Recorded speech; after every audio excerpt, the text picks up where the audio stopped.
Hello, all, and welcome to the Fantasy and Sci-Fi Fanatics podcast. I'm your host, Daniel Coolbaugh. I have with me today a very special guest, Carissa Broadbent. Carissa, how are you today? I am great. How are you? Oh, excellent, excellent. As the audience knows, Chris and I were just having a little chat before we got started, so I feel like we're warmed up and good to go. So we'll start with that first question. What has your writing journey been like up until this point? Sure. All right. So on a dark and stormy night back in the 90s, no, I won't start that far back. It was so good. I'm a writer. Can you tell? Yeah. My gosh. I started writing a lot when I was like a kid. And then when I was a teenager, like a preteen in middle school, I used to do a lot of like longer form writing. I was on this game maker community called Toolkit Zone. Like the mid-aughts internet was like a very magical place. Like the internet in 2005, 2006 was like amazing. So I was like 12, 13. I started writing stories. They had like a blog platform, and I would like write stories chapter by chapter. And there were like 3 people, like my friends on this forum, who would like read it. And those were like my first novels, quote unquote. And then when I got into high school and college, I like stopped writing, and I got out of college. And then I decided I wanted to write a book, like a real book. And I did, and it was so bad. I didn't realize it at the time. It was self-published for like 6 months, and then I pulled it and nobody read it. And then I wrote this other trilogy. And again, no one really read it. They were marginally better than the first one. Had those out for a while, and that was probably like 2017-ish. And then in 2018, I started a writing group, a local writing group, and I started writing Daughter of No Worlds as a part of that writing group. It was like one of those stories that just like was in me that I had to write. I published that in January 2020, and the War of Lost Hearts trilogy was the first books of mine that really gained like significant traction, which has been like really felt wonderful to me. It's been a very unique experience in indie publishing because it has been a very slow burn and a lot of word of mouth. But I feel extremely fortunate that it has done as well as it has. And then by the time this airs, I will have just published the 3rd book in the final book in that trilogy, which like warms my heart, honestly. So it's been like a long journey. That's super cool. I it's funny because I just talked to quite a few authors who just got done with their 3rd book in the same trilogy, and I got to imagine that feels pretty darn good, considering after that first book and then those sales, and then really getting done with that trilogy. I just feel like it's got to be like, all right, I did it. I feel it's a lot different than, so that you'd say that's different though, right? Because I don't know, like how would you describe being done with book 3 versus being done with book 1 and 2? Oh, definitely different. Let's say, so there was like the fact that like the fandom for this series has been a slow burn. So it also means that by the time I got to book 3, I had like a significant audience that I did not have when I was writing book 1. So when I finished book 1, it was kind of like, yeah, it was very important to me that it was like really, really, really good. But finishing a whole series, and the first series of mine that has ever had like significant audience, there's also a lot of responsibility that goes into it. Like I really want it to be satisfying for people. People are like very emotionally invested in these characters, and I'm very emotionally invested in these characters. So it was a little emotional, honestly, to like, and I'm not one to get like, mushy, artsy about my books, but I did feel like quite emotional when I wrote the last lines of that epilogue. Yeah. Honestly. Yeah, that's fair. Speaking of which, your audience. So I read some of your reviews, and I have to say, in terms of, like writing goals, I think, for me at least, like trying to get people, like I just got done watching Spider-Man No Way Home yesterday. I'm watching season 2 of The Witcher.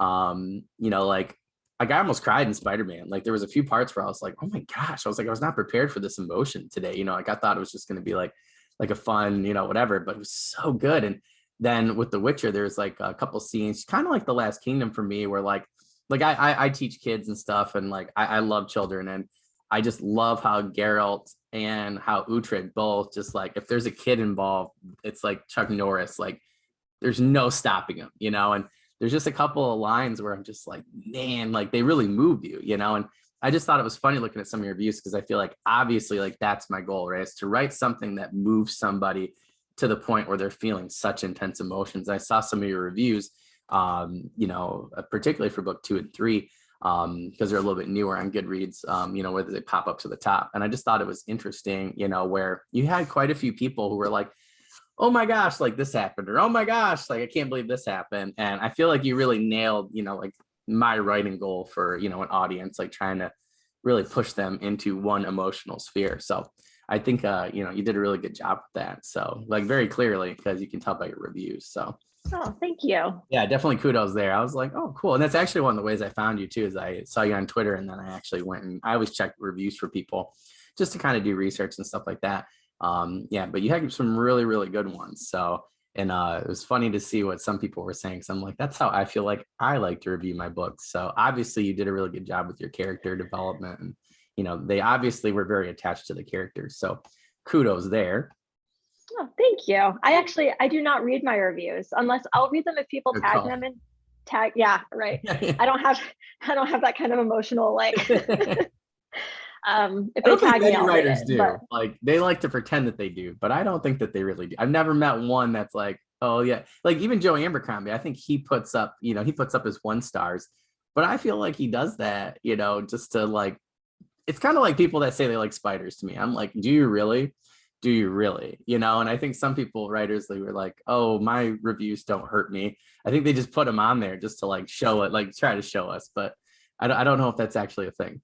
I feel like I also, yeah, I don't know. I mean, to each their own. I'm not here to yuck anyone's yum, but I know for me, there are books that I've read that just like blew my mind. Like I'm like, oh my God, like holy shit, this is like the best book I have ever read in my entire life. And then you can go on Goodreads and find thousands of people who have 1-starred that book. oh yeah, And yeah. that's fine. Like it's not their thing, and that's completely okay. I feel like you have to let go as a writer, as a creator of any kind, you have to kind of let go of this conception that there's a universal good. There's no universal good. There's something that you as Daniel like, there's stuff that I as Carissa like, and sometimes those things are not the same and sometimes they are, and that's great. But you know, it's you can't, I don't know. I feel like sometimes it's not a good use of my time. And then also I feel quite strongly that there's reader spheres and there's writer spheres. And sometimes writers can unintentionally be almost invasive by crossing over into reader spheres too much. Like for example, if I'm a reader and I did not particularly enjoy a book, so and I gave it 3 stars or whatever, if the author were to go interact with that review in some way, I would feel a little bit like, that's, you know, me saying to a reader community, I thought this was good, not great, is not the same as me going to an author and being like, I thought it was good, not great. You know, it's not Oh, yeah, the yeah. same. So I try to respect that, you know, but tangent anyway. No, I actually think you make a really good point, because I think a lot of people, I think a lot of readers also struggle with this personally, because I personally like, I'm never gonna give a 1-star review, because I feel like if I am gonna give it a 1-star review, it was my fault because I didn't pick the right book for me, or was a bad suggestion by a friend. And I Mhm. never like I'll find something that's good with it. You know, like I'm one of those people where it's like, if it was like really horrible, I'm not going to review it. And you know, for me, because again, I feel like it's me, and I feel like a lot of readers think it's like their duty to tear apart the writing or the character development or whatever, just because it wasn't the book for them. But I feel like what they don't understand is that's inadvertently going to, you know, their review might cost somebody else who might really enjoy it, you know, to not read it. And like, I usually don't review a book if it's, you know, I'm not going to give it 3 stars. Or if it was pretty close, I'll find something else positive and give 3 out of 5 stars. Like, otherwise, I'm like, it was my fault and I probably didn't finish the book. And, you know, there are some books where I didn't finish, but I'm not. That's another thing that drives me crazy, is when people don't finish a book and then review it. Cause I'm like, well, so am I going on vacation, right? And I'm trying to go to Las Vegas, but I didn't make it. I didn't make it. So I'm going to, you know, give that trip a bad uh, review. And I'm like, but you didn't even get to Vegas, you know? And I'm like, uh-huh. finished the book. So like there was like Rob J. Hayes's Never Die. Like I love that book. There was somebody that read like the first page or something, and it's like it's literally like this big, and it's like 3 lines, and they DNF'd and gave him a 1 out of 5. And I'm like, what? Like you didn't even get through the first chapter, and the first chapter is one of the best chapters I've ever read out of any fantasy book, and I can't believe it. And like Dirk Ashton had somebody DNF at 97%. Speaking of like people that like characters, because one of the characters, like something happened to them and they were freaking out, and they didn't realize that they had just finished the book. Then that character, like everything would work itself out. And I just think it's kind of funny because I'm like, I ask people all the time, readers, I'm like, oh, you gave that one a 1 out of 5 and you didn't finish, huh? They're like, yeah, it was just so bad. And I'm like, well, I'm like, I get it, but I'm like, you never even went on vacation. So it's kind of weird to me that, because nothing else in life are you going to do that, similar thing than rating a book like that.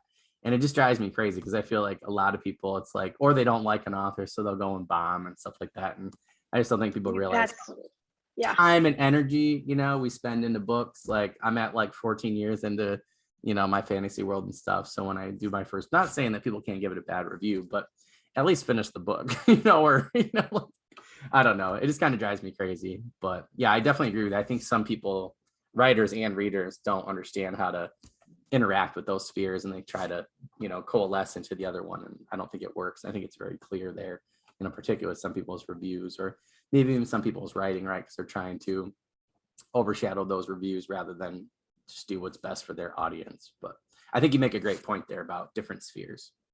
Yeah. Yep. But sorry for my tangent.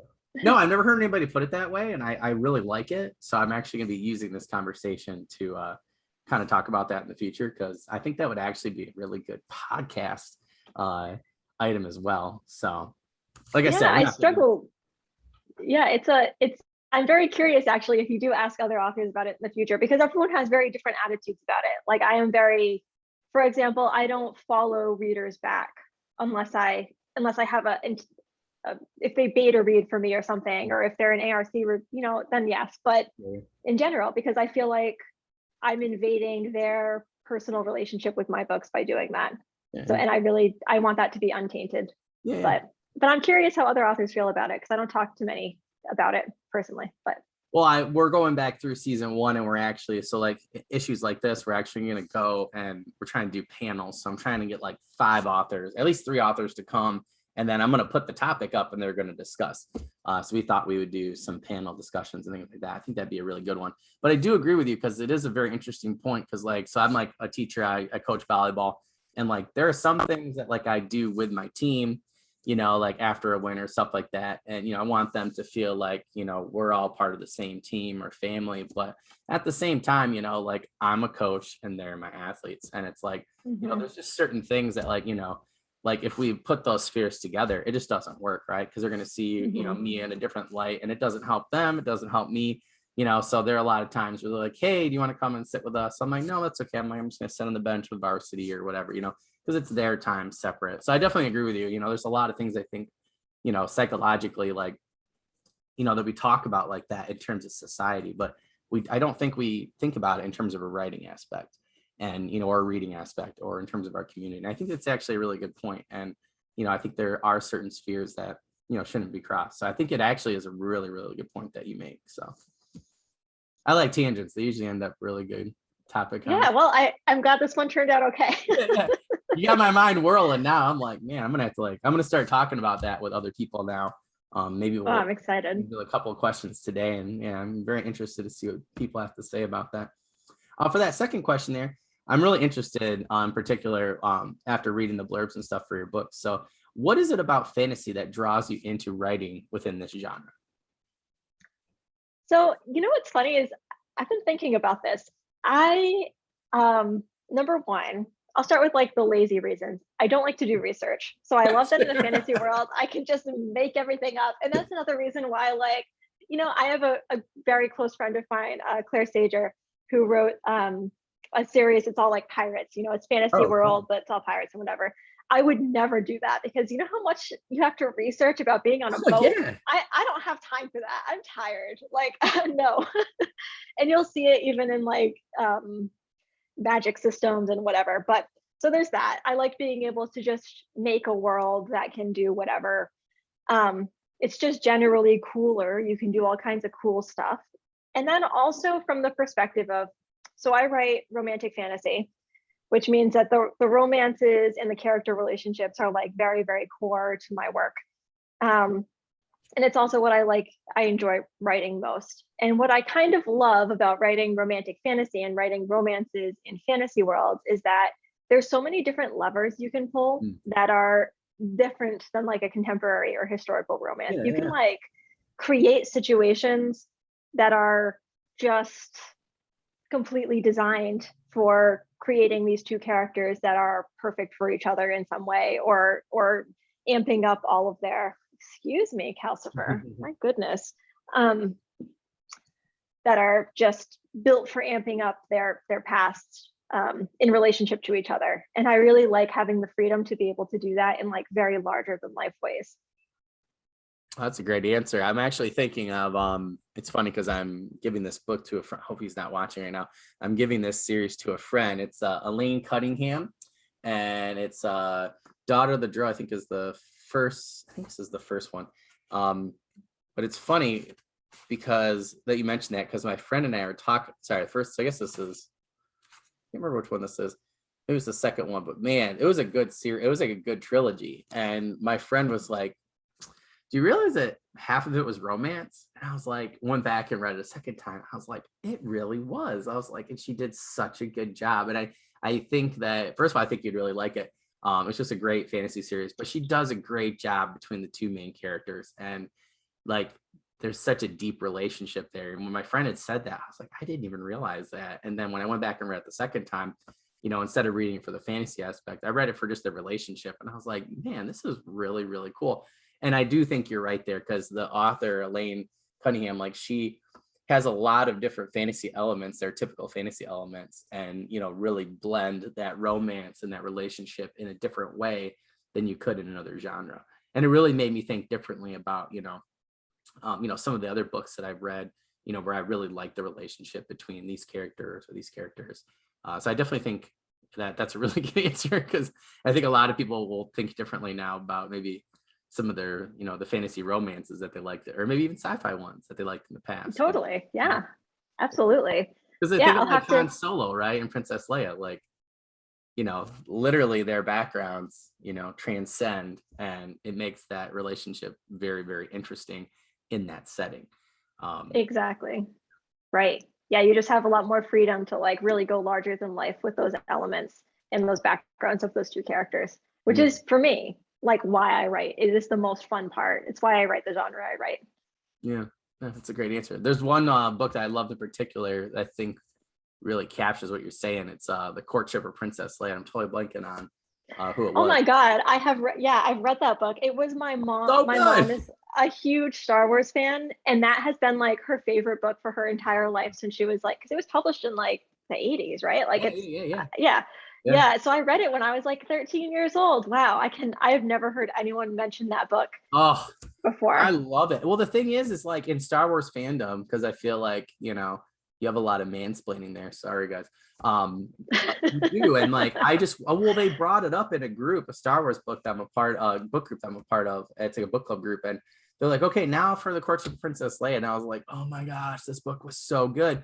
And I'm looking on there, and it's particularly, you know, the guys, and they're like, oh, this is the worst Star Wars book. And I'm like, really? Because I'm like, you really see, you know, their relationship in a different light, and you really see, you know, how Han is really insecure, you know, particularly around Leia. And I just thought like it was interesting how Prince Isidore was there, and, you know, just that whole dynamic. And, you know, Luke's like, come on, dude, you got to get your, you know, your butt in gear. And, you know, Han is like, oh, I want what's best for her. But really, like, that whole adventure played out. And yeah, there's a lot of social things there too that you never really thought of before. And I just think it was a great romance story, personally. I think that's why a lot of guys particularly didn't like it, but I thought it was really good. It was like Sci-Fi Princess Bride to me, like literally, like. Yeah, I haven't read it like since I was 12. Now, like you mentioning it brings like so much back. I have to read it again now that you've mentioned. That's like gonna jump right to the top of Oh my man. TBR list now It's so I said to immediately. somebody, I was like, well, that I Jedi, and I Jedi is another one too, where when my friend had mentioned Elaine Cunningham's being a romance, probably about 8 or 9 months ago, I said, well, I want to go back and read I Jedi again. And it's Coran Horn. Well, if you look at his later wife, it's the same thing. It's literally like, I was like, man, I was like, where did they get these authors from at Star Wars at the time? And some of them had to have been doing something in the romance genre, whether or not, it was under their own name or a pen name, because I feel like those were books when I really look back, I was like, those are deep relationships, and I felt like they had a lot of really cool aspects. And yeah, it was so interesting because I was like, oh, of course, you're Princess Leia, I Jedi. And there was another one I was thinking too, where I was like, yeah, it's really a romance, just, built around a sci-fi world. So yeah, it was really cool. Totally. And that's like what I'm about to take us on another No, tangent. no, go So right stop ahead. me Right if you're not along for the ride, then just feel free to ahead. slam the brakes at any moment. But see, that just drives me like bananas. Like you were saying, how these guys were talking about the courtship of Princess Leia and how it's like, man, it's the worst Star Wars book because it's too much kissing and blah, blah, blah. Okay. As a fantasy romance author or romantic fantasy, we get that all the time, because we're kind of living between worlds. Sci-fi and fantasy is traditionally very male dominated. Yeah, yeah, Thankfully, that is changing. And I'm very excited to hear how many yeah. It February really she needs wrote. to. I love that. That's great. But like, and even within sci-fi fantasy, female authors who are not writing romance feel the need to kind of push back against romance to say like, oh, I'm not like, I don't write girly fantasy, I don't. And thankfully, I think that's starting to change too as romantic fantasy and female-oriented fantasy is becoming more mainstream. Um, but earlier in this conversation, you talked about the reviews that I've gotten very kindly and how people were emotionally connecting with characters. Well, do you know how hard it is to write like romance authors? Writing a romance is not hard. That's not like bottom shelf writing. You're writing very complex relationships and Yeah, like yeah. and making people invested in them. And that's why I feel like anyone who writes any genre should be reading at least a little bit of romance, regardless of whether that's your thing or not, because that's how you learn. You can take those lessons anywhere, to Yeah, epic fantasy, to like hard military sci-fi. That's character writing essentially. yeah. um, and I love to see more authors starting to recognize that even across genres that are very much not romance genres. Yeah, yeah. I'm going to keep going with this tangent because I just love like the can of worms we opened up. So I just think that so my friend, right, she was like, well, her and her husband, they're like, you really need to look at the books that you really liked in the movies. And, because I was like really trying to look at relationships, and she's like, you love relationships, right? She's like, when you really think about it. And she goes, whether or not it's romantic or otherwise, she was like, every book you've mentioned or TV show you talked about, she's like, you mentioned the relationships. And that's why I love The Last Kingdom so much for both the books and the TV show, because Uhtred and his men, I just love, like, it's the ultimate bro experience, like they could get into any sort of mischief and be outnumbered and they're going to stick together, and they have like Mhm. that bond. And when she had said that, I was like, oh, okay. So I went back and really looked, and, you think the same thing with Lord of the Rings, right? Like you have those male relationships that I feel like a lot of guys want, but then you also have, um, you look at Gandalf, right? And I'm so blanking on her name right now. It's 20th anniversary and I'm doing this. But like the elf queen, like I love in The Hobbit where they brought that romance in there. And some people are like, oh, that was dumb. I'm like, no, I'm like, if you really look at their history though, like I really felt like they captured it really well. And you can really see that right in the original trilogy for Lord of the Rings, that, there's something between them. And, as soon as she hears that he fell, like her face is, just totally different, and she's all powerful. And I felt like she, couldn't save one of her oldest friends or, romantic interests. And, you look at, you look at Aragorn with Return of the King, right? And those two different Mhm. relationships. And I mean, I don't know. I just felt really connected to the conversation I had with them about it. And I was like, yeah, I never really considered those, pieces as romance. And my friend's like, yeah, like, you just look at, you break it down. I'm like, no, you're totally right. I'm like, I just think a lot of times that, I don't know if it's like a guy thing or what, but, we just don't realize that some of those things we really do like, are in fantasy or sci-fi. And I think you make a good point, right? Where if you label it romance, there's a lot of guys who are like, oh no, I don't want to read that or watch that. And think of like a romantic comedy, right? Like I love romantic comedies, like that's like my thing. And I just think a lot of guys like, oh no, but if you label that movie something else, but the same things happen, it's a totally different story, right? Like if it's like American Pie or something like that, like a lot of people don't see the, the romantic inclinations there. It's like the same story, it might have a few different elements, but it's really, when you look at it, it's the same type of writing.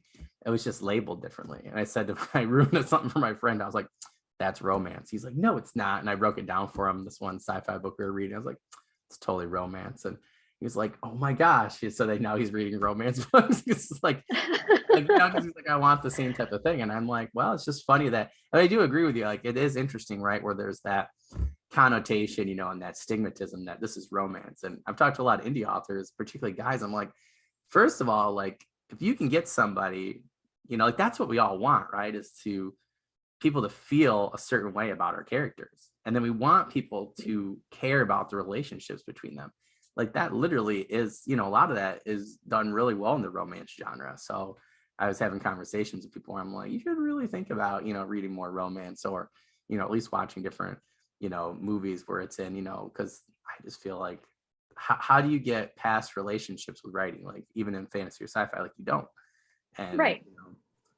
You have to be able to, to have them connected. So I definitely agree with you. It's very interesting that there's still that stigmatism. So Yeah, there's a lot to learn there, especially like every well done romance book, right, is about two characters who have wounds, right? And about them learning to overcome those wounds with the help of that other relationship. And when you break down basically any, friendship, like those ride or die friendships that you talk about that are so common in epic fantasy, that's how you make a friendship feel real. Like that's an exercise that I do with my platonic character relationships. I mean, the keystone relationship is kind of like the key, romantic relationship, but there's also very strong tertiary relationships around that. And the process for developing those is pretty much the same. So there's a lot of artistic stuff to be learned there, even though I will never fault anyone for not enjoying romance. That's totally fine. We all have different tastes, but there's definitely a lot to be learned there, I think, for any genre. Oh yeah. Well, it's like like I was one of those guys for a long time where I was like, oh, I'm not gonna read the Patricia books, Mercy Thompson. And I was like, I didn't really like the covers. I think I felt like they were a little bit more sexualized. I'm Yep. a fashion guy, so I was just like, oh, it's probably not my thing. And I felt my friend one day, he was like, dude, you don't get the character. And he was like, just forget the covers, like just read Moon Called. And I read Moon Called, and I got home probably about 7:30. I definitely got to like halfway done with the book, probably went to bed about 2 a.m.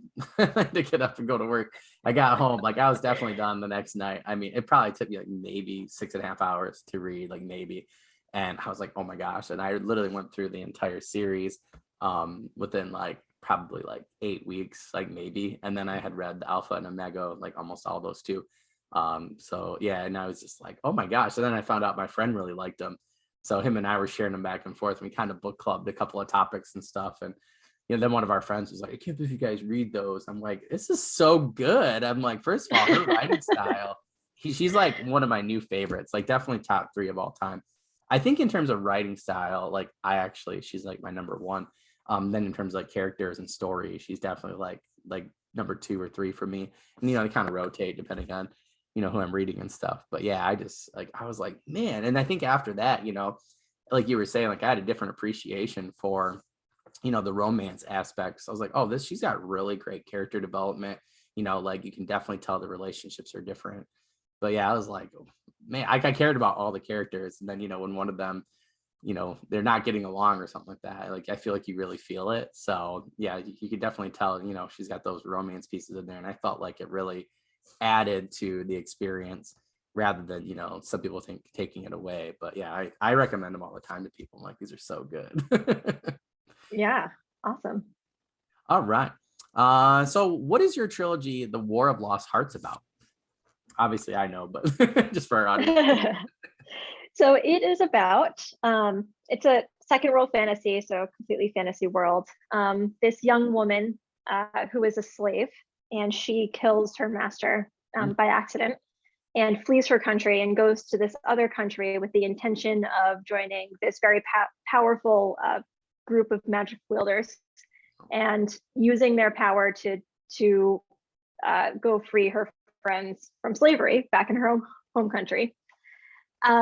When she gets there, she's like half dead, and they tell her that she can't join the orders because she has to do an apprenticeship, and she's forced into this apprenticeship with this very reclusive, very cranky magic wielder who is like a former military star. He really doesn't want to do it, but they force him to do it too. So she's kind of thrust together with this guy, and all the while, all of these organizations that she's really idolized her whole life and has really looked up to as like this shining star of that could be her savior, turn out to be a lot more corrupt than she really realizes and are manipulating her in some ways that she doesn't realize. And then she's also dealing with, being an immigrant to this new country and struggling with the language and people not wanting to take her seriously for a lot of different reasons.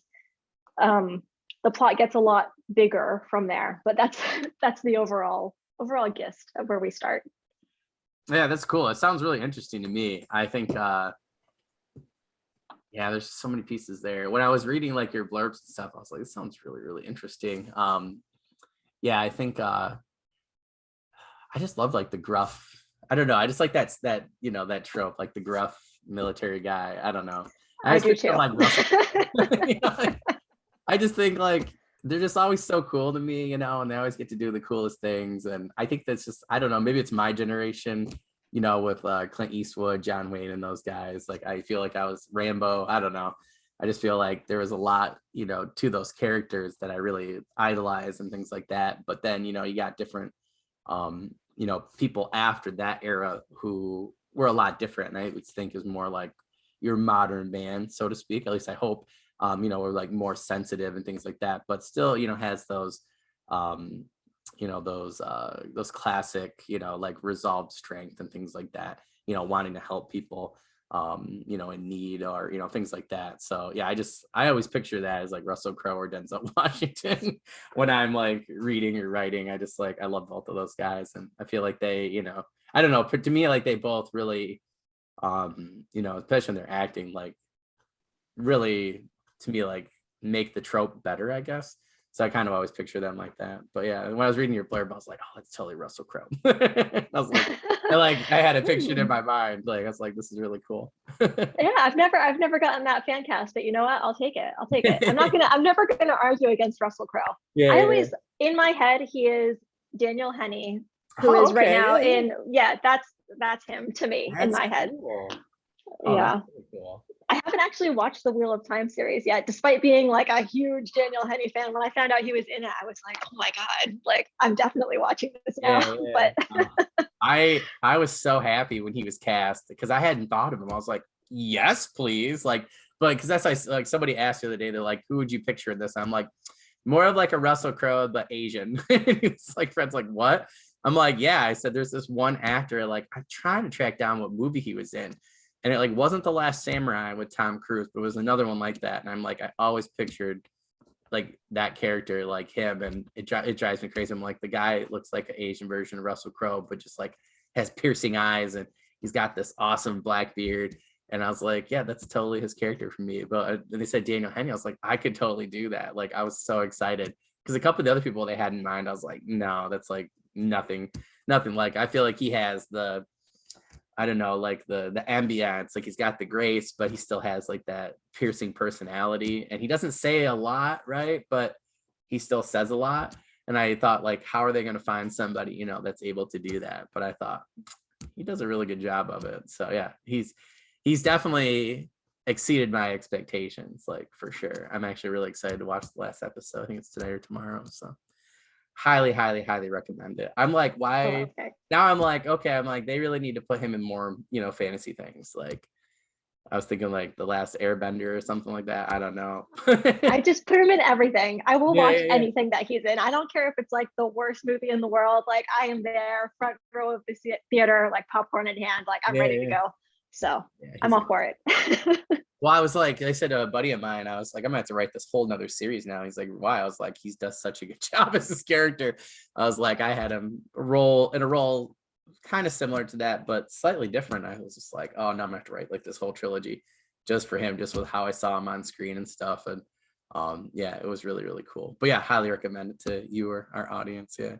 If you guys have never seen anything with him, make sure you check it out. I was just looking at some of his backlog list of different movies and stuff like that. And yeah, my buddy and I I think we're gonna go watch a couple of those actually next week for break and stuff like that. But yeah, he's a Awesome. cool one. That's really cool, actually. I didn't realize that you had him in mind. So that actually is even cooler to me. And like, no offense, Russell Crowe, if you're watching this, but Yeah, right.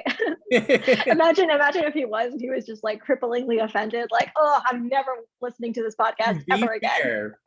To be fair, I put Russell Crowe in everything. Like I have this like I have this one, like I want to do like like I'm reading Mal's Book of the Fall with my best friend, and I'm just loving like the Roman soldier thing. So I want to do a urban fantasy, but it's like historical fantasy. I want to take the Lost Legion, and I'm gonna explain why they got lost, and it involves zombies. And the two main guys I have are like Russell Crowe and Denzel Washington. If you can imagine them as like middle-aged, like Roman soldiers, like very gruff and just Oh, I love it. That sounds amazing. I'm on board. Yeah. So don't worry, Russell. If you want to do the movie after I'm done with the books, you and Denzel can definitely take those roles. So Yeah, I think I could find a spot for him somewhere. Like gun to my head, like I think I could figure it out. Yeah. So. My brother, every time Gladiator's on, we both have to watch it. I'm just like, Oh yeah. I don't think I like the movie that much anymore. I think I just like Russell Crowe's character in there, and yeah, I refer to him a lot, just like always like thinking of where the perfect spot for his type of character would be.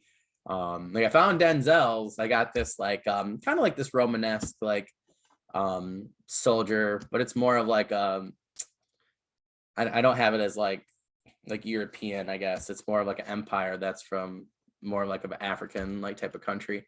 And yeah, and I got Denzel coming out, and he just looks so cool. Like takes this young group of adventurers and like kind of whips them into shape, and they have to like save the world. So I'm hoping one of these days, like I could give a copy to Denzel, be like, this is your character, by the way. Like totally. Yeah. Yeah. I'm manifesting it. It's gonna happen. Yeah. Well, maybe when Wheel of Time's, kind of done, you can, hand your book to Daniel and see what he says. Oh my God. I wouldn't be able to speak. Like if I would just I would die. That'd be so cool though if he was like, yeah, let's do this. Like that'd be really, really cool. Like I could totally see. Oh my God. Like, because that's like what everybody wants, right? It's like a True Blood. Like you got the romance, but you got the fantasy. Like that's why everybody wants a new Game of Thrones, because they like did that perfectly. So I think like, they're definitely looking for, things like that. I think your genre, your niche would be like, they'd be perfect. Oh yeah. I mean, there's like a lot. I think, they're working on the Court of Thorns and Roses adaptation and a Throne of Glass adaptation and a few other of those. So yeah, maybe I can ride that wave. Yeah. And I don't even care like how many years have passed, like if he's like age appropriate at that time or whatever. I don't care. It doesn't do whatever CGI magic we need to do to like de-age him or whatever, as long as we can get him in there.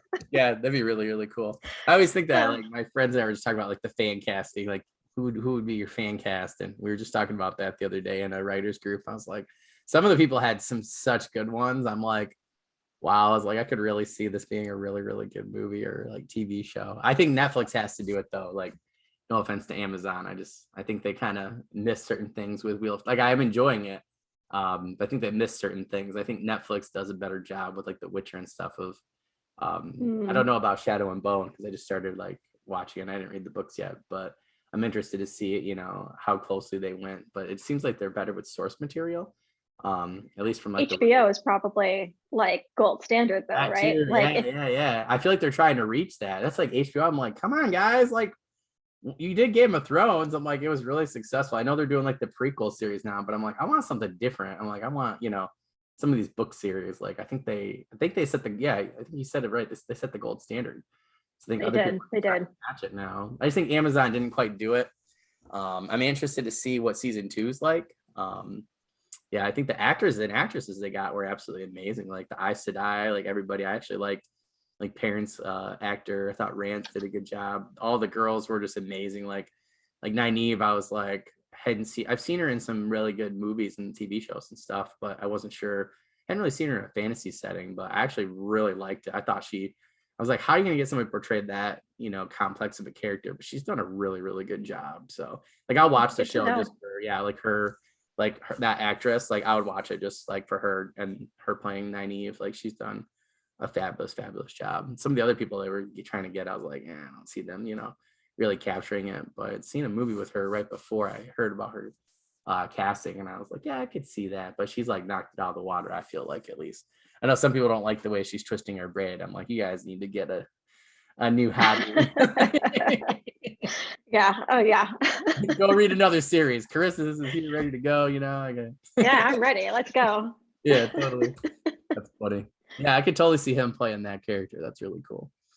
What do you think the most helpful thing was in terms of planning your trilogy? Or did you just go by the seat of your pants like most people?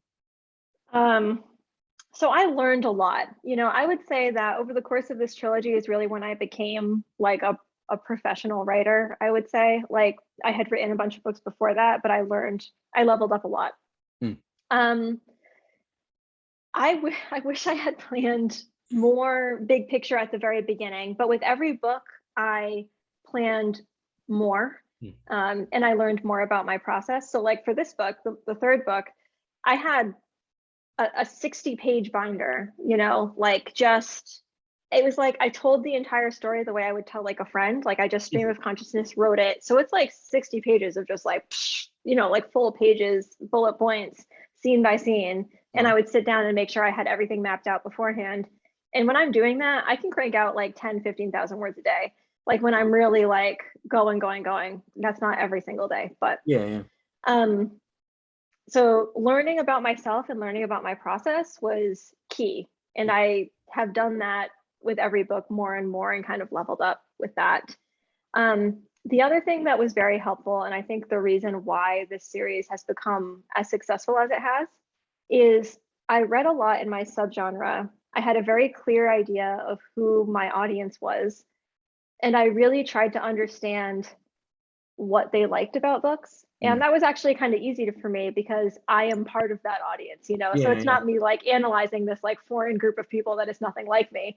I would read books and I would look at the books that I really, really loved. And I would really think about like, okay, what it was about this book that resonated with me so hard, and really had a clear idea of like what I wanted my books to be. Like Susan Dennard, who is a fantasy author, has a lot of really wonderful writing resources on her website. I would strongly recommend it to any writer. Check that out. Yeah, she's so good. But she has this great revision guide.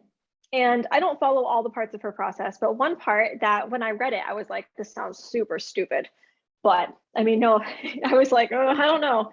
She talked about when you finish your draft, you write a fan letter to yourself, meaning if you as a writer received the ultimate fan letter, like the kind of response that you would want a reader to have, what would that look like?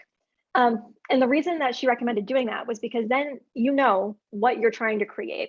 And she did it before doing revisions, but I have started doing it or an exercise like it before I start writing a book, like as I'm planning. So if I'm writing a book and I know that I want people to cry, like I want people to cry at this particular part. I want people to feel very connected to this particular character. I want them to feel like satisfaction of like revenge. Like let's say it's a revenge story or a redemption story. So I sit down and I write like, if someone were to give me a fan letter that was like, when I got to chapter 30 and she, killed so-and-so, I was like, hell yeah, girl. Like, like I want like a hell yeah, girl reaction there. Or like, but when I got to chapter 35 and so-and-so died, I felt very, devastated by that. Like that way you really know like what the emotional beats are that you're trying to hit.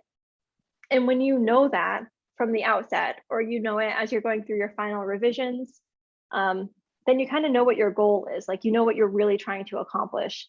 And that has been very, very helpful to me, even though it's something that sounds a little bit odd when someone tells you to do it. You're like, I don't know, this sounds a little hokey, but it's super helpful. it has really changed my process actually quite a lot.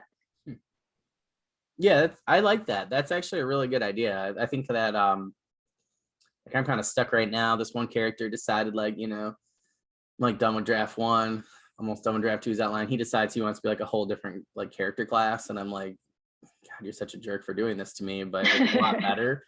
And I was like, why it's like a friend, right? It's like, why didn't you tell me that you wrote books, or why didn't you tell me you like, this book series? It's like, seriously, like you feel gypped. So I'm like, okay, but I have kind of gotten lost in trying to fix his perspective, because I kind of feel like I can't continue to outline until that happens. And I've been trying to figure out like a good way of getting a better direction for him. And I think that's actually a really good tool that I'm actually going to try, because I think that Totally. there's a certain like attitude that I want him to have, and there's a certain thing I want people to get from his character. So I was trying to figure out how to develop that. So I think I'm going to try that. That's why not, right? Different tools work for different folks. So maybe that's what I need right now. I don't know. I think that's a great suggestion. It's super Yeah, cool. it's very low effort, Yeah, like yeah, you yeah. spend 30 minutes thinking about it, and if it doesn't work for you, then that's totally fine. But Yeah. I always think it's worth a shot. It definitely has been very helpful for me. Oh, that's cool. How many times have you done that then? I did it for Daughter of No Worlds when I was revising, because I was following Susan Dennard's like revision guide at the time. And then so Children of Fallen Gods, the second book in the trilogy. You're seeing, like, to those of you who are listening, you can't see my face, but I'm having like a PTSD response, like just like it was there. Oh my God. This book is 170,000 words long. Wow. Freaking doorstop. Okay. And you could kill somebody with that. Like yeah, and yeah, the latest one is 205, so even bigger. But I basically rewrote the book.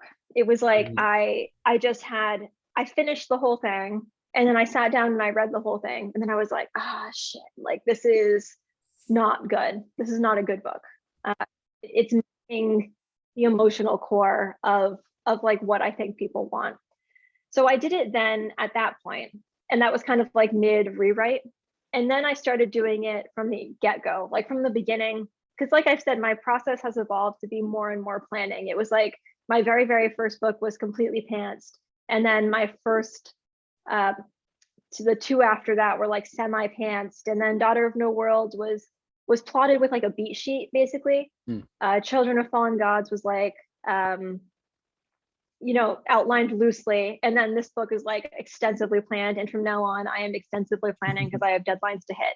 I have stuff to get done. So I'm going to start.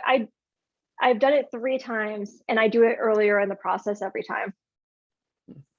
Yeah, that's a great idea. I'm definitely going to try that. I'm going to try it now, but I definitely also need to be more extensive in my planning. So I'm definitely going to be using that. I'm actually going to check that website out, because that actually sounds like I just need something like that. Like I have some books and stuff for outlining and planning and stuff, but I feel like I got this one that's like book in a month, but I feel I've heard good things about that. Yeah, the only thing is like I don't always know. Like I actually think I'm going to try this again for like draft 2 or maybe even draft 3, because I'm like re-outlining, but it's like I feel like this one, it's really good, but it's like I feel like it isn't good for a book 1. I feel like it'd be better for book 2 or book 3.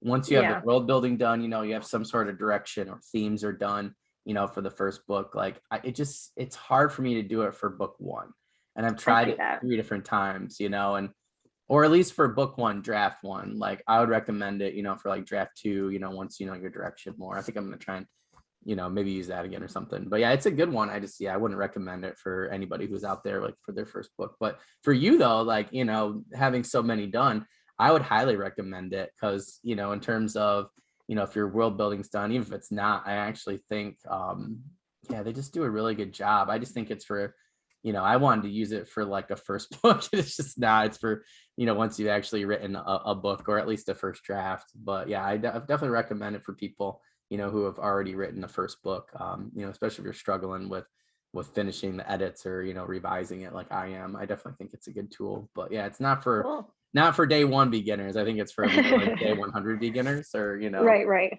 Or after year 1 of staring at your first rough draft, trying to finish it maybe. But yeah, it's a good one. I have another one too, which is really good. It's the complete handbook of novel writing. This one's got like really, Ooh, really good graphic organizers in it. nice. I can send you the author. Yeah, it's really good though. Like um, this person like analyzed Stephen King, Joe Hill, Jane Friedman, Anne Rice, like a lot of different people had contributed to this one. So yeah, they're both really good tools. I highly recommend them to you, our audience. They're really good.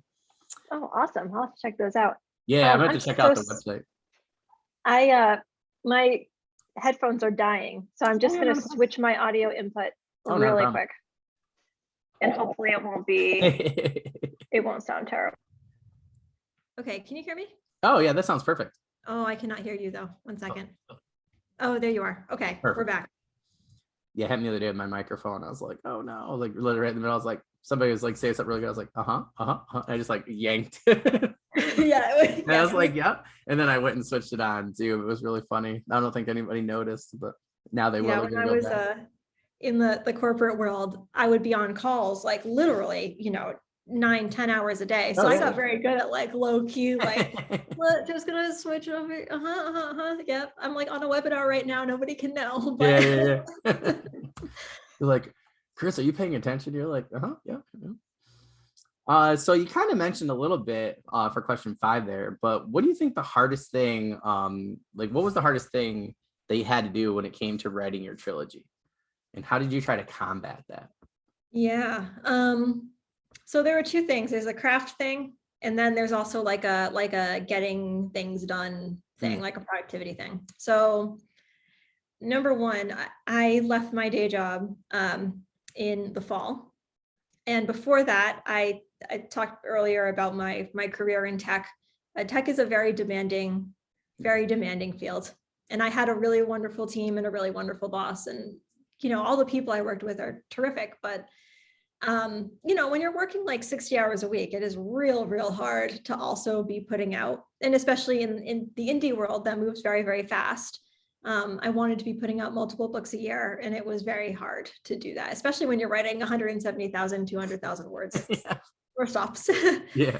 So that was really hard. And I did that I would get up really early, and I would very frequently be working with people on the West Coast, like in Seattle or in San Jose. So I would get up really early, go to Starbucks from 5 to 8 in the morning and do my writing then early before I did my work day. And even that would get difficult sometimes because your brain is just so fried all the time. That was a big challenge. The other one was from a craft perspective.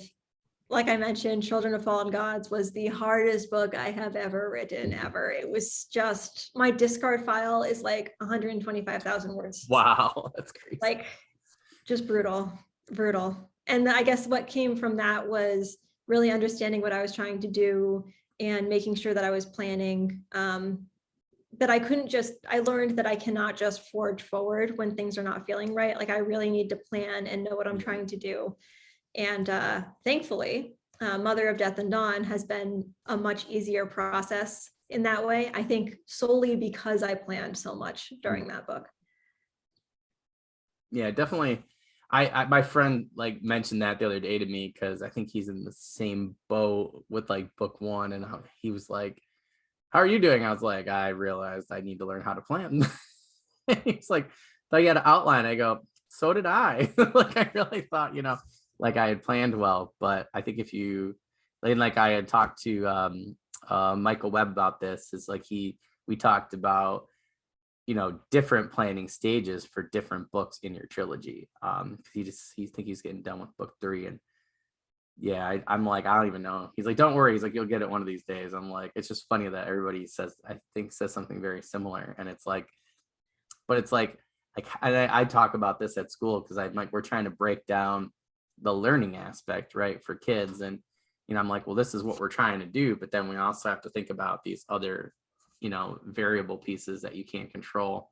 And I think writing's a lot like that, right? Like we can talk about it all day long, and you could teach me what you did, but until I actually did it myself, right, it's going to be really hard to talk like how do you plan, right? And everybody's different, and it's very personal. It's a very personal process. And one thing that I thought was very cool, when I left my day job, I I had this panic moment. I was like panicked. So I left my day job. I got married. I came back from my honeymoon. Then I was like, yeah, okay, full-time writer, time to go.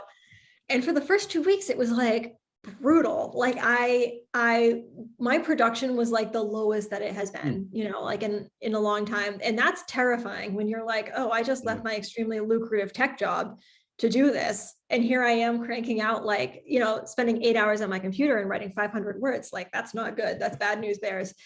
But what I realized was I had to be very tactical about figuring out what my process was. And because I was doing it full time, I was also able to trial and error like really fast, and assemble all of those different pieces of what worked for me. Like, have you ever read Rachel Aaron's 2K to 10K, I think it's called? Yeah, I think like I gotta think about halfway through. It's on my rounds to go back to, but yeah, that's a really good one. It's great, and she talks about, even aside from just like the kind of clickbaitiness of the title of it, what it's really about is discovering a process that works for you and kind of trialing and erroring until you figure out what that process is. And I think she does a really wonderful job in that book, just detailing how she discovered that process for herself. And mine actually turned out to be quite similar to hers. So it works out well for me, but it's definitely a very personal thing, I think, for every writer. Yeah. I'm gonna have to put that one in the show notes too.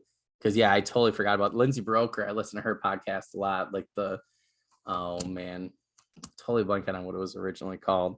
But now it's, what is it? I think originally it was like the Sci-Fi and Fantasy Writers podcast or something like that.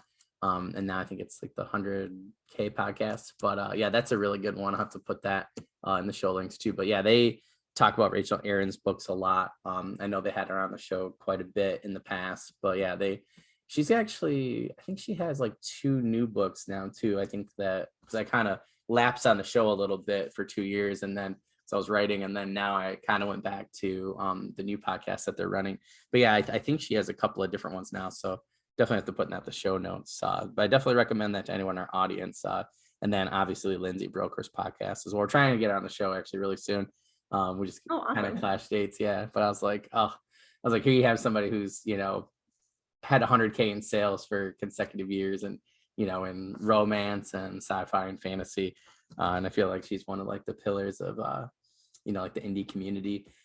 So yeah, hopefully we can get a better date. But yeah, that's where I first she talked about Rachel Aaron's. I was like, oh, this is really cool. I'm glad you mentioned that actually, because I'm trying to find old resources that because I feel like I read Rachel Aaron's book, but I wasn't prepared to read it. Like it was almost like I was a wizard and I wasn't at that spell level yet, and I was just like, what do I do with it? So I've been trying to go back to old podcasts and resources because I've leveled up a bit too. And, since I've, listened or read those things, and I think I need to go back now that I actually know more what's going on, particularly for my own, writing and stuff. And I do recommend that to our audience too, that you might just not be ready to write something. You also might not be ready to plan or whatever, how somebody says, but maybe later on that's going to be your thing. So absolutely true, because I had to do the exact same thing with that book. Also, like I originally read it several years ago and I liked it, but I wasn't at that spell level. That's a great way of putting it. Yeah, I've been running my own D&D campaign in my own fantasy world actually for my books, so it's been interesting to get it's kind of like beta readers, right? They're beta gamers. So it's interesting to see what they like about the world building, what they don't like. So yeah, definitely recommend that to our audience too. If you have access to your gaming crew, try that out. So for that 6th question there, so what are your next writing plans? Like what are you planning for, your next book? Are you trying to do a standalone, a trilogy, a prequel? What do you got going on? I'm excited for this actually. This is the first time I'm really I've like talked about it a little bit on Twitter, kind of in a hint way. I am doing vampire romances. Oh, cool. High fantasy vampires. Oh, that's cool. I like to describe it as Castlevania with more kissing. Oh, that's awesome. Yeah, because I love Castlevania. And it's classic. Going to be 6 books, 3 duologies, and each of the duologies focuses on a couple and focuses on there's 3 kingdoms in this world. One of them that is kind of like built around like the night and the sky. So they have like wings and stuff. One of them that is kind of built around like death and mind magic. So they are like necromancers. And then the third one that's like an exiled vampire nation that has like kind of nasty blood magic, and they're always going insane and stuff. It's like pretty That's bad awesome. news. But I'm very excited about these. I'm actually in a position to start drafting them in January, which Oh, is wow. at time of airing in the Yeah, past. So yeah, that's super cool. yeah, I'm very excited about it. I'm thrilled about this project actually. Yeah, it sounds really cool. That's really interesting. Yeah, so by the time this podcast airs, she'll be working on that. So that's really interesting. Hopefully we can link up on social media, and give people updates, things like that. That's super cool. Absolutely. Yeah, I'm thrilled. I'm thrilled. Yeah, that's really neat. I think that I don't know, to me that's just interesting because I think at the time, right, with Twilight and everything was coming out, it was just like, I guess what I didn't like about vampires probably like 6 or 7 years ago was like everybody was using the same type of vampire. Whereas now, I guess I'm more into those older tropes, but doing something new with them, like to me, it's more interesting. So I really like what you said so far about it, because that to me just like that gets me interested in your vampires, and the world building like right off the bat. So, and I think a lot of people, at that time were missing that. And like Kevin Hearns were very interesting. Patricia Briggs, I feel like were really interesting for that time period. And I wish I had read more of their stuff like during that time period, because I probably wouldn't have had a stigmatism towards vampires or werewolves at that time. But I just felt, there's so much that was like cranking out because of, what was going on at that time. But now I feel like we just talked about that the other day.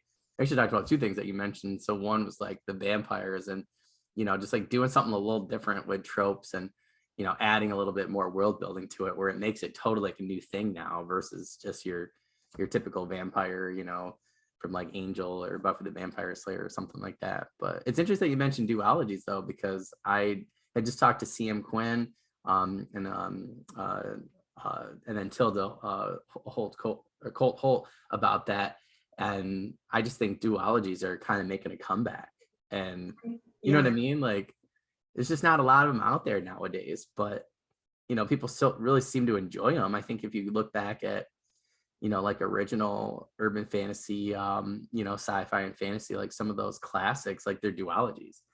So to me, it's like, it's a totally different writing style and, and setup for plot and character development. The arcs are different. I just think like, I look back and I'm like, I have so many duologies that I absolutely loved. And I just think it's interesting that we're only doing trilogies nowadays.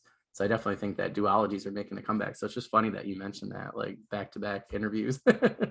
Yeah, they're definitely, I've noticed that they're definitely making a comeback, particularly in my subgenre in romantic fantasy. So, the Bridge Kingdom was very successful. And I've seen like a number of young adult or new adult, like romantic fantasy duologies out there that are traditionally published also. What I kind of like about them is that the way I structure my books, I always have something very, very big happen at the midpoint. And then I usually have like a part 1, part 2. And my books are really, really long. So a duology was also my way of kind of reining myself in while also giving myself enough room to do something a little bit more fleshed out than maybe a traditional romance series where every single book, like each couple gets one book, So for me, it was like kind of my compromise with myself of doing a 6-book series and giving each couple and each story 2 books to breathe instead of just one. We'll see how it goes. Fingers crossed. Yeah, that's cool though, because like you got to think, right? Like if I really like these set of your vampire characters, I don't want to just see them for one book. I'd want to see them for 2 books. So I think that's a really good idea, right? Because if you have really good characters, it's like, people would want to read more about them. I've had duologies before. I've had some standalones where I'm like, come on, I'm like, these are great characters. I'm like, at least give me a duology, if not, a trilogy, like at least give me a duology with these characters. And I think Eberron was like the branch off, right? Early 2000s for Forgotten Realms. And they had some standalones where I was like, please do a duology, like even if you're not going to give me a trilogy, like I just felt like there was a lot more that could have been done with those characters. And I would have definitely read it. And I know a lot of people that, felt the same way. So I definitely like that you're doing duologies. think it's a good idea. Yeah, well, we'll see. When I come back in a year, I'll let you know how it goes. Yeah. Hope it blows up for you. I hope I hope so. duologies I is the hope new so. thing. Yeah. It'd be cool to have like you, like Tilda and CM Quinn come back after talking about duologies and just having that be like the new thing. Like that'd be like really, really cool. Be interesting to Yeah. see. Yeah. So for those in our audience, we were talking earlier about trying to have authors come back, at least if not 6 months, at least a year from now, for their year anniversary for the podcast. And I and a lot of people who have talked to authors who've already been on thought that that'd be a really cool way to kind of see where people have gone, see how the market's changed, things like that. So obviously, we invited Carissa back. So yeah, it'll be really cool to see. I'm hoping that like just clicks for you and just is like sale after sale. So I have a feeling it'll be really good for you. So yeah. Oh, I hope you're right. Yeah. So what authors or writers have you found that have really inspired you to write? I know I have some that I'm just like, anytime I read them, I like have to put the book down, a couple chapters in and go write right away. So is there anybody like that you found? Totally. So there's kind of 3 categories here. One is, my subgenre owes a lot to Sarah J. Maas, who wrote the Court of Thorns and Roses series and Throne of Glass series, because she really, the fact that her books got such an explosive following, kind of it paved a path, for the rest of us in this, and especially for us as indies, because we, in romantic fantasy, we don't get like shelf space. Like we're kind of in between genres, in between age groups, in between. It's hard for us. So having her out there and forging that path and kind of stoking that audience for us has been like massive. And also, I personally really enjoy her books. So I owe a lot to her. Madeline Miller, who wrote The Song of Achilles and Circe, boy, that's like what you just described about authors who just stoke the creative fires. Absolutely her. Like both of those books moved me on a very, very deep level. So good. And then in indie world, I also owe a lot to authors like Miranda Honfler, who are indie authors in romantic fantasy. Not only do I owe a lot to their work, which is wonderful, but also a lot of those authors, particularly Miranda, reached out to me when I was kind of starting to find my audience, and becoming friendly with me and kind of including me in stuff and knowledge sharing.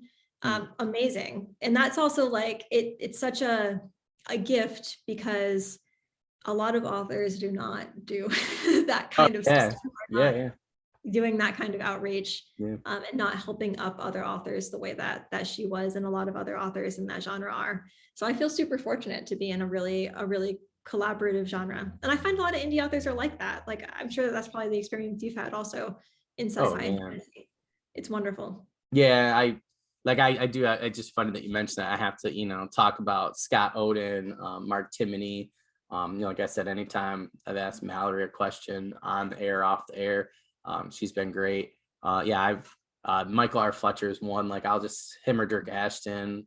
And for traditional publishing, like Kevin Hearn, I bug Kevin every so often with, certain questions for research and stuff. And that's one of the things that drew me to indie community in particular was, like I went to meet Kevin Hearn. I met Brandon Sanderson, Patrick Rothfuss, Michael J. Sullivan was there, and they had like a whole crew of indie authors. And I just thought, like, I stayed like this whole day at the Poison Pen in Scottsdale, Arizona, and I was like, after a while, I stopped buying books and having them sign them. I was just like taking notes on things they were saying. And like, that was one of the things that like Brian McCullen had said. He's like, I just love this, community. He was like, you go look at all these different people's books and stuff. And he's like, you'll see our blurbs around each other's. And he's like, indie community. He's like, nothing against traditional publishing. And he kind of pointed to those tables, but he's like, this over here is more where it's at. He goes, they might get the money. He's like, but we get like the really cool stuff, and, ever since I've talked to the indie writing community, whether it's fantasy, sci-fi, horror, or anything else, I just think it's been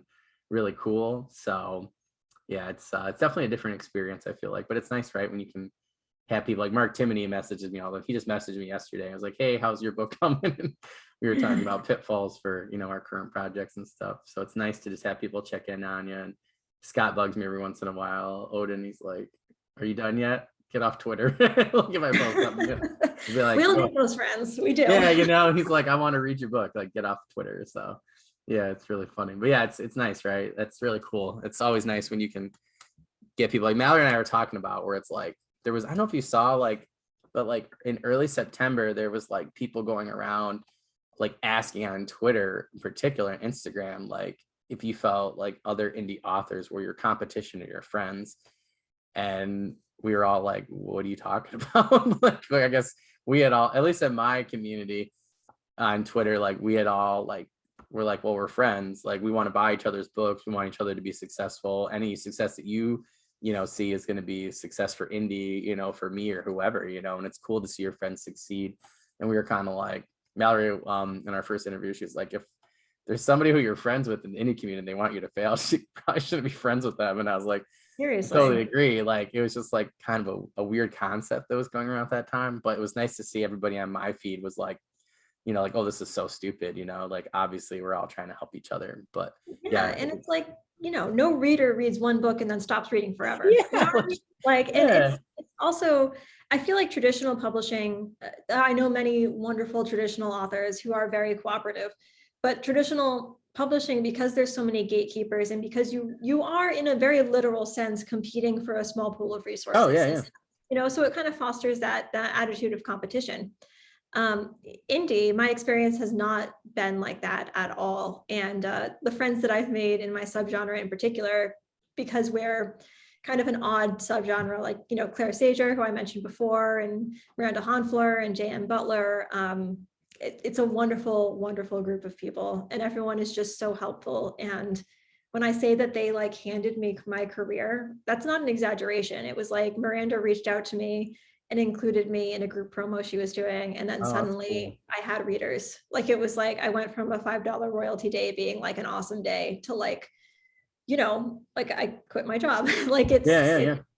And that's all because we have this sense of community and everyone was helping each other, and everybody, we build a collective pool of readership, which is really wonderful, not just for us and also for our readers who always have new books. yeah. It's funny that you mentioned that. Like, that's like one of my friends, he's like, we talked about, career goals. We were just kind of both burnt out the other day for our drafts and stuff. So I had just gotten done and we were talking about it. And I was like, I said, honestly, my goal is like, because like Kevin Hearn's like a writing hero of mine, because he always brings people with him to the Poison Pen. And, to bring him and Patrick Rothfuss and Brandon Sanderson and like Michael J. Sullivan, but then to bring other people who, you might have never heard of. To me, that was really cool. And that set like a precedent, right? Where that's part of my writing career goal is like, to sell so many books one day that I can do what Miranda did for you, right? Like literally help somebody sell their books. Like, my friend's like, well, you're trying to sell your books. I'm like, I don't really care. Like, I just want to get enough where, I can help newer people. That's like the podcast. Like, I'm hoping eventually we get enough, reader and, viewership and stuff like that. Like these reading communities involved where, we can be like, hey, Chris was really cool. Here her books. They're really neat. Check them out. And then, it helps generate sales. Like, I think it's fun because anytime I, convince somebody to read, indie author's book, it's like, again, I just think it helps the whole community out. So that's really cool that she did that for you. That's like my literal career goal is like to have the influence to be like, here's Chris's book, read it, bam. And then all of a sudden you have like 300 sales that day. Like, that's like my ultimate goal. I think that'd be like really, really cool. And like a nice little way, right, to keep the community going. And kind of feels like, I'm a teacher, so I feel like maybe goals are a little different for people, but I always try and think of what you can leave behind, like that legacy. And I just think that that's a cool legacy that Kevin Hearn has developed, and some of those other authors trying to get, I've never seen a traditional publisher get in indie authors before, like, especially 8 years ago. Like, seemed like that'd be like a warring market. And he was like, hey, yeah, come on down and like, we'll sell books together. Yeah. So that's really cool that she did that for you. That's really neat. She's actually on my next round to invite for the podcast, actually, for February, she wrote. So that's great. She is wonderful. I got to meet her in person last month at the 20 books to 50K conference in Vegas. So I'm so jealous. It was wonderful. But honestly, out of everything, there was so much good information. There were so many cool people there. But like, my favorite thing about going was getting to meet her. I met J.M. Butler was there also, and it was really wonderful to like these people I've been kind of friends with online for a couple of years, and get to hang out and drink a lot of really spicy margaritas and just chat. It's great. It's wonderful. Yeah, like we were talking before we got started, right, recording, like it is nice just to talk about, writing with people that actually write. It's a lot different than trying to convince my wife that, like she listens, but it's like, it's kind of hard, right, because she doesn't write. So, and that's like last night when I was talking to this guy at the bar, like he writes. So it was like, we were just like, my wife's just like, you guys are on like a mandate in your own world. And I'm like, oh, it was a total mandate. It was a nice writing date, I was like, absolutely. Like, she goes, did you get his number? Like, she's like, did you get his number? I was like, no. I was like, I'll just come back and see if he's here another night. I was like, I didn't want to be too forward, like, do you want to be writing friends? Like sometimes, it's like, feel like yes or no. Like, just check yes or no.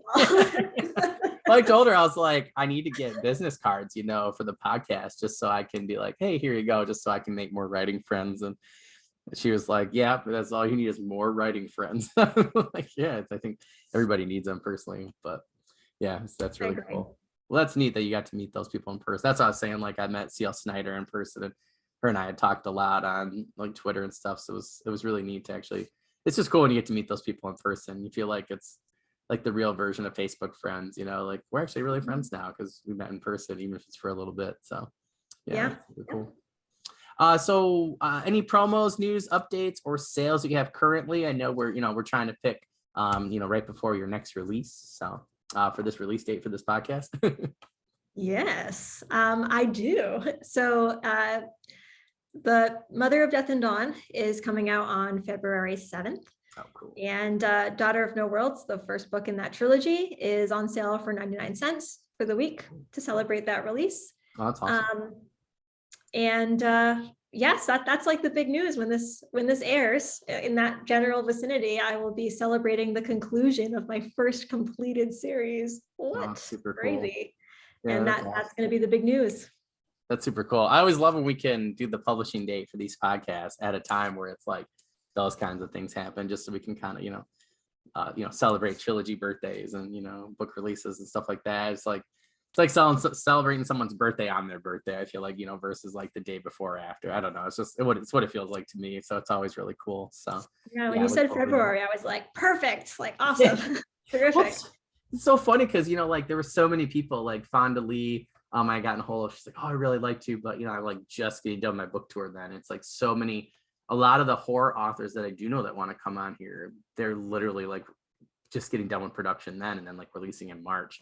So yeah, it just was like, I was like, well, I asked in August, for most people. But I guess like, it's nice to see, right, that people are being so productive.